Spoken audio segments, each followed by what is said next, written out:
প্রাথমিক শিক্ষক নিয়োগ দুর্নীতিকাণ্ডে সুজয় কৃষ্ণ ভদ্র কালীঘাটের কাকুকে গ্রেপ্তার করেছিল ইডি সিবিআই। সে গ্রেপ্তারের পর অনেক নাটক হয়েছে। কাকু জামিন পেয়ে বাড়ি গিয়েছেন, ফের গ্রেপ্তার হয়েছেন, হাসপাতালে অসুস্থ হয়ে ভর্তি হয়েছেন, তার গলার স্বর পাওয়া নিয়ে নানান টানাটানি হয়েছে, আর সবকিছুর পর জমা পড়েছে চার্জশিট। প্রাথমিক থেকে এসএসসি কাকুর বিরুদ্ধে দুর্নীতির অভিযোগের পাহাড় প্রমাণ অভিযোগ, আর সেসব দুর্নীতির কিস্সাও একেবারে যেন একটা সিরিজের মতো।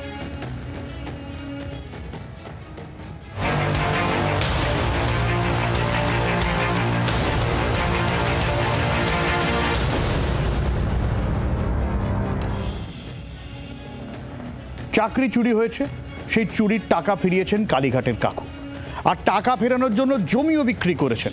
প্রাথমিক নিয়োগ দুর্নীতিতে এমনই বিস্ফোরক তথ্য হাতে পেয়েছে সিবিআই, আরও গভীরে তদন্ত চালাচ্ছে সিবিআই। জি24 ঘন্টার এক্সক্লুসিভ রিপোর্ট দেখাবো শুরুতেই।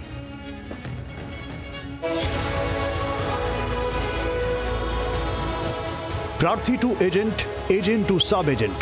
প্রাথমিক নিয়োগ দুর্নীতিতে চাকরি দেওয়ার নামে এভাবেই টাকা তোলার চেন তৈরি হয়। সেই সূত্রেই গ্রেফতার হন কুন্তল ঘোষ। এই কুন্তলের মুখেই প্রথম শোনা যায় কালীঘাটের কাকুর কথা।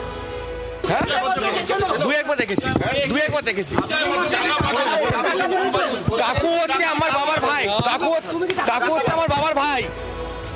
এই সূত্র ধরেই গ্রেফতার হন কালীঘাটের কাকু ওরফে সুজয় কৃষ্ণ ভদ্র। তদন্তে উঠে আসে টাকা দিয়েও চাকরি পাননি বহু প্রার্থী। তারপরে শুরু হয় প্রার্থী ও এজেন্টদের চাপ, টাকা ফেরানোর চাপ। প্যাঁচে পড়েন কাকু। সিবিআই সূত্রে খবর, প্রার্থী এজেন্টদের মুখ বন্ধ রাখতেই শেষ পর্যন্ত অনেকেই টাকা ফেরত দেন কাকু। কিন্তু কিভাবে?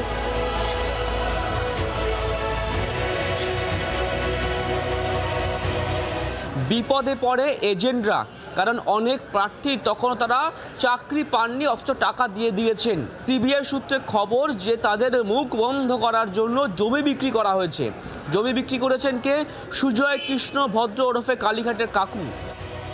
এজেন্ট সাব এজেন্ট প্রার্থীদের এমন চাপ শুরু হয় যে শেষ পর্যন্ত জমি বিক্রিতে বাধ্য হন কাকু।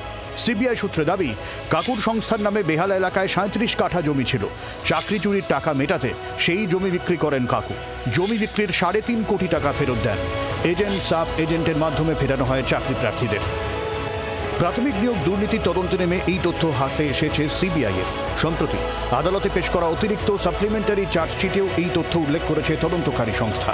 শুধু তাই নয়, সিবিআই সূত্রে খবর, একাধিক এজেন্ট এবং প্রার্থীর মধ্যে জমি হাত বদলের নথিও হাতে এসেছে তদন্তকারীদের। তদন্তে উঠে এসেছে এও সিবিআই সূত্রে খবর যে একাধিক এজেন্ট সাব এজেন্ট মারফত অনেক ক্যান্ডিডেটদের কাছে জমির নাম হস্তান্তর হয়েছে। আর এই তথ্য সামনে আসতেই ফের নিয়োগ দুর্নীতিতে সরগরম রাজ্য রাজনীতি, শুরু চাপানুতো। মিন্টু বসাকর সঙ্গে অর্ণবংশ নিয়োগী, জি24 ঘন্টা, কলকাতা। বাংলার আওয়াজ, বাঙালির আবেগ, জি24 ঘন্টা।